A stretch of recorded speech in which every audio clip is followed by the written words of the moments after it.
رحمت للعالمین نے دربار سجا لیا، رسول بیٹھ گئے۔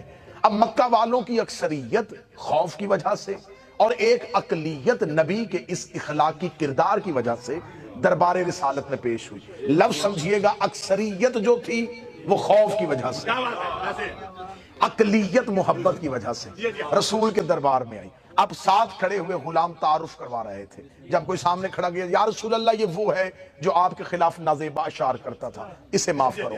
یا رسول اللہ یہ وہ ہے جس نے پہلی بار آپ کے رستے میں کانٹے بچھائے تھے، اچھا چلے اسے بھی معاف کرو۔ یا رسول اللہ یہ وہ ہے جس نے مسجد میں آ کے جب آپ نماز پڑھ رہے تھے تو آپ کے اوپر گندگی پھینکی تھی، اچھا چلے اسے بھی معاف کر دو۔ یہ وہ ہے جو شیب ابی طالب میں آپ کے پیچھے جا رہا تھا، اچھا اسے بھی معاف کر دو۔ صبح سے لے کے شام تک رحمت عالمین مسکرا کے معاف کرو، اسے بھی معاف کرو، اسے جاؤ میں نے تمہیں معاف کیا، جاؤ میں نے تمہیں معاف کیا، جاؤ میں، یہ صدا مسلسل گونج رہی تھی، جاؤ میں نے تمہیں معاف کیا، جا میں نے تمہیں معاف کیا، جا میں نے تمہیں معاف کیا۔ جب مکہ کی گلیوں میں یہ بات پھیل گئی، وہ تو کسی کو کچھ بھی نہیں کہہ رہا، صدا دے ہی نہیں رہا، وہ تو معاف میں معاف کیا، جا میں نے تجھے معاف کیا، جا میں نے تمہیں۔ شام کے وقت مکے کا ایک سردار، نام اس کا ابو سفیان ہے، وہ رحمت للعالمین کی بارگاہ میں پیش ہوا، اور بارگاہ رسالت میں جب آیا تو اب اس کے ذہن میں بھی یہ تھا، یہ مجھے بھی کہہ دے گا جا میں نے تجھے معاف کیا۔ جو ہی رسول کا اور اسلام کا سب سے بڑا دشمن نبی کی آنکھوں کے سامنے آیا، لوگوں نے کہا یا رسول اللہ یہ بھی معافی کا درخواست گزار ہے۔ اب رحمت للعالمین کے اہل سنت شیعہ تواریخ کا میزان، رسالت امام نے اس کی طرف یوں دیکھا، اب چہرے پہ مسکراہٹ نہیں آئی، اب رحمت کے چہرے پہ جلال چمکا، اور کہتے جا میں نے تجھے آزاد کیا۔ یہ تمہید مکمل ہو گئی، تمہید مکمل ہو گئی۔ یہاں تک آپ نے میرا ساتھ دیا، میں آپ کا شکر گزار ہوں۔ آپ نے انتہائی عمدہ طریقے سے تمہید کو سنا، تمہید مکمل ہو گئی۔ رحمت للعالمین نے یہ نہیں کہا جا میں نے تجھے معاف کیا، جا میں نے تجھے آزاد کیا، میں نے تجھے آزاد کیا۔ یہ دراصل بہت بڑا انتقام تھا کسی سردار کے لیے، کسی رئیس کے لیے، کہ اسے یہ جملہ کہا جائے جا میں نے تجھے آزاد کیا۔ اور اس نے اس بات کا بعد میں بہت دفعہ اظہار کیا تھا کہ کاش فتح مکہ کے روز عبداللہ کا بیٹا مجھے قتل کر دیتا۔ اس نے یہ جملہ کہہ کے میری نسلوں کو بھی قید کر دیا ہے۔ اس نے کہا جا میں نے تجھے آزاد کیا۔ پھر اس کے بعد وہ مکے کی گلیوں میں جب بھی پھرتا تھا، مکے کے بچے کہتے تھے یہ ہے وہ جسے مصطفیٰ نے آزاد کیا، یہ ہے وہ جسے پیغمبر نے آزاد کیا۔ مکہ اس کے لیے رہنا قیامت ہو گیا۔ رحمت للعالمین واپس پلٹ کے مدینے آ گئے۔ اس نے اپنی نسل سے کہہ دیا کہ اب مکہ تمہارے رہنے کے قابل نہیں، جتنی دیر زندہ رہو گے ذلت کی زندگی جیو گے۔ کیونکہ مکہ کا جو سب سے بڑا خاندان تھا بنو ہاشم، اس کے ایک فرزند نے بنی امیہ کے سردار کو کہا ہے جا میں نے تجھے آزاد کیا۔ یہ موضوع آپ بہتر سمجھیں گے، جن کا دیہات اور گاؤں سے تعلق ہے وہ اس موضوع کو سمجھیں گے۔ اب اس کے لیے رہنا مشکل ہو گیا کہ نہیں، اس مکے میں دو ہی تو گھر بڑے تھے، بنو ہاشم، اور اس نے بنو امیہ سے کہہ دیا جا میں نے تجھے آزاد کیا۔ لہٰذا اس نے اپنی نسل سے کہا مکے نہیں رہنا۔ انہوں نے کہا مدینہ، انہوں نے کہا مدینے بھی نہ جانا، وہاں بھی رسول ہے، وہاں نہ جانا جہاں اسلام ہے، وہاں بالکل نہ جانا جہاں اسلام ہے، یمن، مصر، کوفہ، یہاں نہ جانا۔ اس دور میں شام ایک ایسا، شام اسے جسے آج ہم سیریا اور شام کہتے ہیں، اس دور میں یہ پوری ایک سلطنت تھی۔ آج کا فلسطین، آج کا حمص، آج کا اردن، آج کا لبنان، یہ سارا شام کے اندر تھا، اور یہ اسلام کے آنے سے بہت پہلے کا قدیم ملک ہے۔ آپ نے سنا ہوگا کہ رسالت مآب کے باپ جو حضرت عبداللہ تھے وہ شام تجارت کے لیے گئے تھے جب رسول کا ظہور ہوا۔ یہ شام جو تھا یہ سرسبز علاقہ تھا، یہاں پہ تجارت ہوتی تھی، لوگ یہاں پہ مختلف تہذیبوں کے آ کے آباد ہوئے، اور جہاں مختلف تہذیبیں آباد ہونا اس کا ایک مزاج ہوتا ہے، جہاں مختلف تہذیبوں کے لوگ آ کے آباد ہوں وہاں پر یکسوئی نہیں ہوتی، یہاں پر کوئی ایک چیز نہیں ہوتی۔ اب وہاں پر مختلف تہذیبیں تھیں تو اب جا کے شام، اس نے اپنی نسل سے کہا شام منتقل ہو جاؤ، لہذا نسل ابو سفیان شام منتقل ہو گئی۔ اس نے کہا شام میں جا کے کوشش کرنا اقتدار کو قائم کرنا، اور کسی نہ کسی طریقے سے بنی امیہ کی نسل میں سے کوئی اسلام کی سلطنت پہ بیٹھنے کی کوشش کرے۔ اب تیسری خلافت میں یہ ہوا کہ بنو امیہ ہی کا ایک فرزند سلطنت اسلامی کا حکمران بن گیا۔ اب امویوں کے لیے موقع مل گیا. اب میں بہتر طریقے سے موضوع آپ کے سامنے پڑھوں گا. شام آباد ہو چکی تھی, شام امویوں کے ہاتھ میں آ گیا تھا, لیکن باپ نے وصیت کی تھی ابو سفیان نے کہ اگر میں مر جاؤں اور میرے بعد تمہارے ہاتھ میں حکومت آئے, تمہارے ہاتھ میں اقتدار آئے, جیسے بنی ہاشم نے مجھے مکہ میں یہ کہا تھا, جہاں میں نے تجھے آزاد کیا, نسل مصطفیٰ میں سے کسی ایک کو قیدی بنا کے سامنے کھڑا کرنا. میں فضائل پڑھ رہا ہوں, اور کہنا کہ جا میں نے تجھے آزاد کیا, تاکہ میرا بدلہ پورا ہو سکے, اس ذلت کا بدلہ اتر چکے کسی طریقے سے, کیونکہ عربوں میں کینہ بغض نسلوں میں چلتا تھا. یہ نسلوں کو بغض دے کے جاتے تھے, یہ ورثے میں بغض دے کے جاتے تھے. باپ نے کہا میری قبر پہ نہ آنا جب تک ہاشمیوں سے یہ بدلہ نہ لے لو. آخر ہاشمیوں نے پورا زور لگایا, ایڑی چوٹی کا زور لگایا, شام میں اپنا تسلط قائم کیا, شام نے اپنی حکمرانی قائم کی, مدینہ کے مرکز حکومت میں امویوں کا حکمران آ گیا. اب انہوں نے کوشش کی, مدینہ بھی ہمارے پاس آ گیا, شام بھی ہمارے پاس آ گیا, اب ہم آل رسول کو, اہل بیت کو کوئی چیلنج کرتے ہیں. انہوں نے امیر المومنین کے دور حکومت میں بڑی کوشش کی کہ علی کو کسی طریقے سے شام لے کے آئیں, لیکن امیر المومنین کوفہ پہنچے, کبھی جمل میں انہیں شکست دی, کبھی صفین میں انہیں شکست دی, کبھی نہروان میں انہیں شکست دی.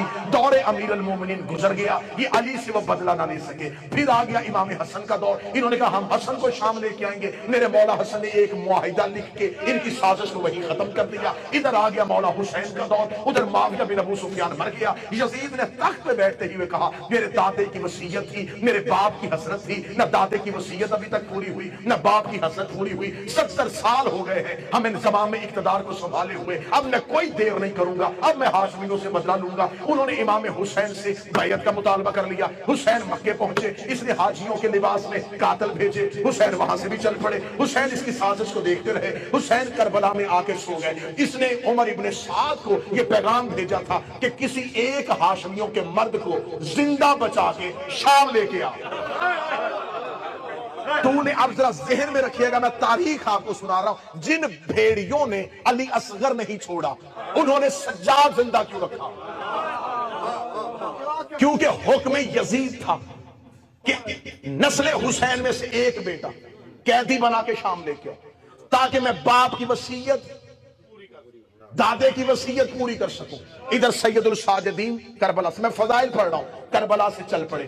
جیسے جیسے یہ قافلہ توحید شام کے قریب جا رہا تھا, یزید کے اندر کی حسرت جاگ رہی تھی, اب میں بدلہ لوں گا. وہ 70 سال پہلے وہ جو فتح مکہ کا بدلہ تھا, وہ جو باپ کی حسرت تھی, وہ جو دادے کی حسرت تھی, اس نے پورا شہر سجا لیا, اس نے روسا بلا لیے, اس نے حکمران بنا لیے, تاکہ پھر مکے والوں نے صرف ہماری ذلت دیکھی تھی. اب جب میں ہاشمیوں سے بدلہ لوں گا, صرف شام نہ دیکھے, مصر بھی دیکھے, یمن بھی دیکھے, اردن بھی دیکھے, کوفہ بھی دیکھے, مکے بھی دیکھے, مدینے کے لوگ بھی دیکھے. اس نے پورا شہر سجا لیا, پورا شہر خالی کروا دیا. آج ہم نے لینا ہے وہ مکے والی شکست کا بدلہ. قافلہ توحید شام کی طرف بڑھتا جا رہا تھا, یہ لوگ اکٹھے کرتا جا رہا تھا, دربار سجاتے جا رہا تھا. آج 70 سال کے بعد بنی امیہ کی جیت کا اعلان ہونا تھا, آج بنی امیہ کی فتح کا اعلان ہونا تھا. ان کو قیدی بنا کے لے کے آیا جا رہا تھا. جیسے ہی سید الساجدین کا قافلہ بازار شام سے گزرتا ہوا دربار کی جانب بڑھا, اس نے اپنا بہت اونچا تخت لگایا, اس تخت پہ جا کے بیٹھا. اس نے اپنے سر پہ اپنے دادے ابو سفیان والی پگڑی رکھی, اس نے گلے میں سونے کا ہار پہنا, اس نے اپنے پورے شاہانہ پروٹوکول کے ساتھ دربار میں بیٹھ کے کہا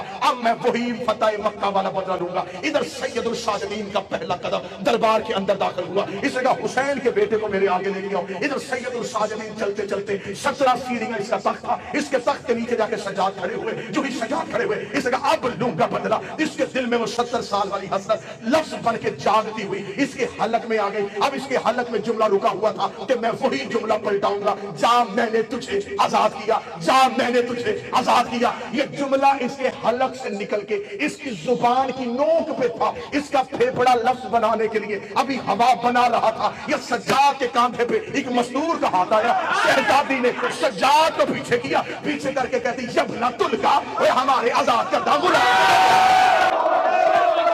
جس بندے کو محنت دے رہے ہیں, یبنہ تلکا,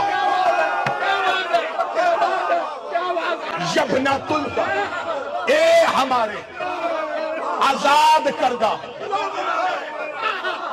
غلام کے بیٹے.